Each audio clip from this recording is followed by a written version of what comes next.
A look into your dog's eyes. What do you see? There's a connection that feels ancient, a silent conversation that predates civilization itself. This bond is unique. We didn't just tame a beast, we invited a predator into our homes and hearts. The story of the dog is the story of us, an epic of survival, cooperation, and friendship that reshaped humanity. Every wag, every glance, every bark is an echo of a shared past that began in the Ice Age. To understand your dog, you must look back to when humans were just another species struggling to survive. Around the campfire, the greatest interspecies alliance was kindled, forever changing both wolf and human. This is the story of how the wolf became the dog, and how together we changed the world. Picture the Ice Age, an era of relentless cold, where the world was blanketed in snow and ice. Vast tundra stretched as far as the eye could see, broken only by the occasional stand of wind-bent trees or the tracks of migrating herds. In this harsh, unforgiving landscape, small bands of humans moved carefully, their survival dependent on their wits, cooperation, and the resources they could find. Alongside them, another survivor roamed the frozen world, the ever-present gray wolf. These wolves were powerful, intelligent, and perfectly adapted to the cold, their keen senses always alert for the next opportunity. For thousands of years, humans and wolves were not friends but fierce competitors. Both species hunted the same prey, mammoths, reindeer, and bison, often tracking the same herds across the endless white. Sometimes their paths crossed, and tension filled the air as each group tried to outsmart the other. But over time, something subtle began to change. It wasn't a sudden act of taming or domination, but a gradual, almost invisible shift, a slow dance of proximity and curiosity. The two species began to watch each other, learning and adapting in response to the other's presence. Human camps, with their flickering fires and the aroma of roasting meat, became beacons in the night. The smells and scraps left behind were irresistible to hungry wolves, especially during the long, lean winters when food was scarce. Some wolves, bolder and less fearful than the rest, dared to linger at the very edges of these camps. They watched from the shadows, inching closer with each passing night, drawn by the promise of an easy meal. These daring wolves found an advantage. By scavenging the leftovers and scraps tossed aside by humans, they could survive the harshest winters, when hunting alone might mean starvation. Over generations, the friendliest, most tolerant wolves thrived. They learned to coexist with humans, and their pups inherited these traits, becoming even more comfortable around people. Humans, too, began to notice these shadows at the edge of their camps. These wolves were not just scavengers. They became early warning systems, their sharp senses detecting danger long before humans could. The haunting howls of wolves at night, once a source of fear, now served as an alarm, alerting humans to the approach of predators or strangers in the darkness. Gradually, a subtle contract formed between the two species, food in exchange for security. Humans tossed scraps to the wolves, and in return, the wolves kept watch, their presence a deterrent to other threats. The first step toward partnership was not a command or a leash, but a shared awareness, a mutual understanding born of necessity in a dangerous world.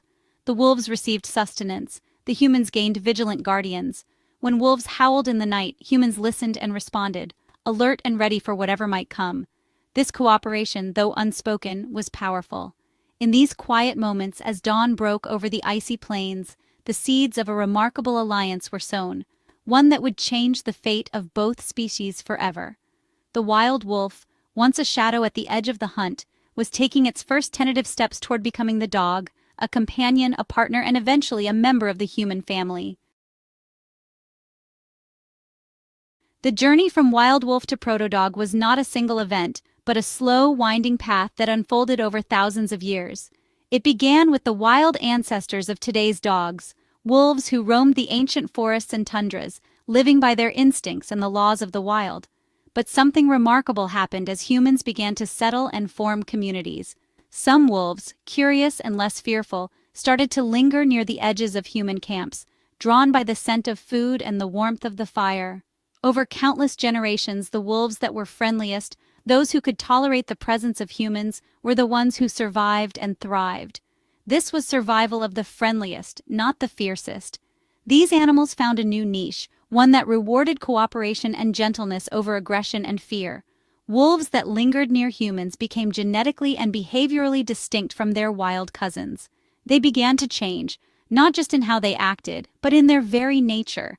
These early wolves were the pioneers of a new way of life, one that would eventually lead to the dogs we know today. Self-domestication rewarded tameness over aggression. The wolves who could remain calm around humans, who didn't snap or snarl, were more likely to be fed, protected, and even welcomed into the human fold.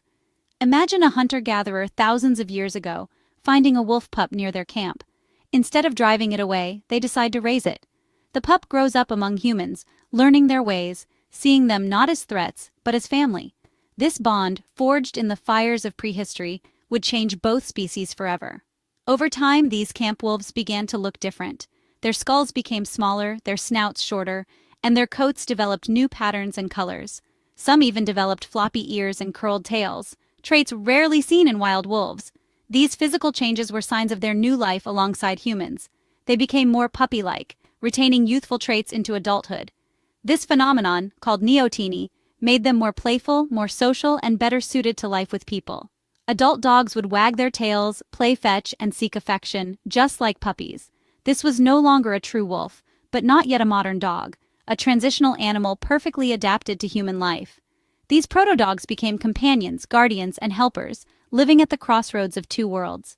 They learned to read human gestures and moods, picking up on subtle cues and emotions. In turn, humans began to understand the signals and body language of these new companions, creating a unique bond of communication.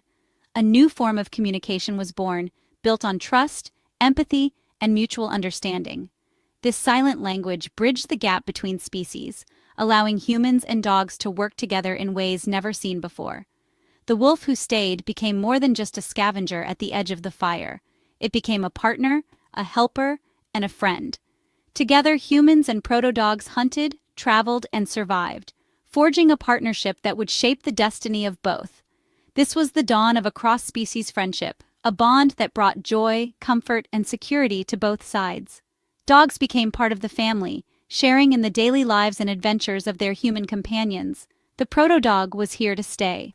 No longer wild, but not yet fully domesticated, these animals found a permanent place at humanity's side, shaping the course of our shared story. Together, humans and dogs would change the course of history, transforming not only each other, but the very world they lived in. The story of the wolf who stayed is the story of friendship, adaptation, and the power of connection across species. Once the bond was formed between early humans and the proto-dog, a new era began, one that would forever change the fate of both species. The proto-dog, once a wild and wary creature, became an invaluable ally, transforming not only how humans hunted, but also how they survived the harsh and unforgiving world of the Ice Age. This partnership was not just a simple arrangement, it was a revolution in survival strategy, forged in the cold and carved into the very fabric of human history. Dogs' extraordinary senses of smell and hearing made them living detection systems, able to track prey that humans would never have noticed. Their noses could pick up the faintest scent on the wind, and their ears could catch the slightest rustle in the underbrush. With dogs by their side, human hunters gained a powerful advantage, able to follow trails and locate animals that would have otherwise remained hidden. During the hunt, dogs played a crucial role. They helped flush out, chase, and corner wild animals, working in perfect coordination with their human partners. By surrounding and holding prey, dogs made hunting not only more efficient, but also much safer for the entire group. The risks of injury or failure were greatly reduced, and the chances of a successful hunt soared. This partnership meant more food on the table, less danger in the wild, and a much greater chance of survival for both humans and dogs. Sharing the spoils of the hunt, they built a relationship based on mutual benefit and trust. But the benefits of this alliance went far beyond hunting. Dogs soon became humanity's first guardians, standing watch at the edge of the campfire, their keen senses alert to predators or rival humans lurking in the darkness. Their warning barks could mean the difference between safety and disaster. Thanks to their vigilance, humans could finally sleep more soundly, knowing that their loyal companions would alert them to any danger. This newfound sense of security allowed people to rest, recover, and thrive in a world filled with threats. Over time, the emotional bond between humans and dogs grew deeper. Dogs offered not just protection, but also companionship, warmth, and moments of joy in an often harsh and lonely world. The simple act of petting a dog or sharing a quiet moment by the fire brought comfort and happiness. Their presence helped reduce stress and anxiety, and even strengthened the social ties within human groups. Dogs became a source of laughter, play, and emotional support, weaving themselves into the very heart of human communities. This partnership was both practical and deeply emotional. It was a transformative alliance that shaped the destiny of both species, allowing them to achieve more together than they ever could alone. Dogs were never just tools or helpers. They became true friends, loyal protectors, and cherished members of the human family. Side by side, humans and dogs braved the dangers of the Ice Age, facing freezing temperatures, fierce predators, and the constant struggle for survival. The alliance made both species stronger, more adaptable, and better equipped to overcome the many obstacles that lay ahead. In the end, the dog became humanity's first and best friend, a bond forged in ice and stone and one that endures to this day. As the bond deepened, humans began shaping dogs for specific roles. Selection for friendliness gave way to intentional breeding for traits: speed, strength, guarding, or hunting. In the north, sled dogs like huskies emerged. In deserts, swift sighthounds like the Saluki. Guardian breeds protected livestock, while terriers hunted vermin. The dog became a living toolkit, molded for every human need. This led to an explosion of diversity. No other species shows such variety in size, shape, and ability. From Chihuahuas to Great Danes, all are. Our partnership sculpted the dog into 1,000 forms. Each breed is a living testament to our shared history. Dogs shaped civilization far beyond hunting and guarding. Sled dogs enabled humans to settle the Arctic. Herding dogs made agriculture scalable. Dogs protected livestock, helped build wealth, and allowed villages to grow. They entered our myths and art, depicted in cave paintings, honored in legends. Dogs became symbols of loyalty and courage, companions to kings and warriors. They went to war, explored continents, and helped build nations. By providing security and stability, dogs gave humans the freedom to create art, technology, and complex societies. Our culture flourished on a foundation of canine companionship. The dog's paw print is everywhere in our history. Our civilization was built with a dog by our side.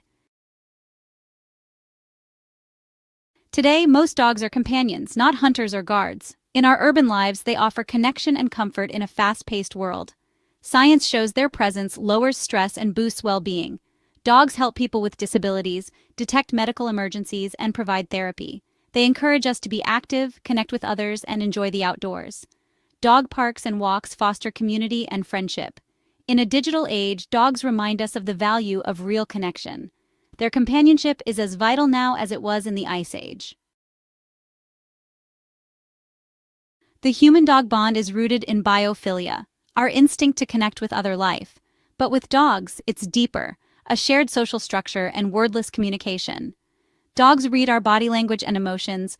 We understand their signals in return. This intuitive understanding is the product of thousands of years together. Brain studies show we care for dogs like family. They've tapped into our parental instincts, becoming true members of our households. Dogs offer acceptance and love without judgment. Their loyalty and joy are unwavering.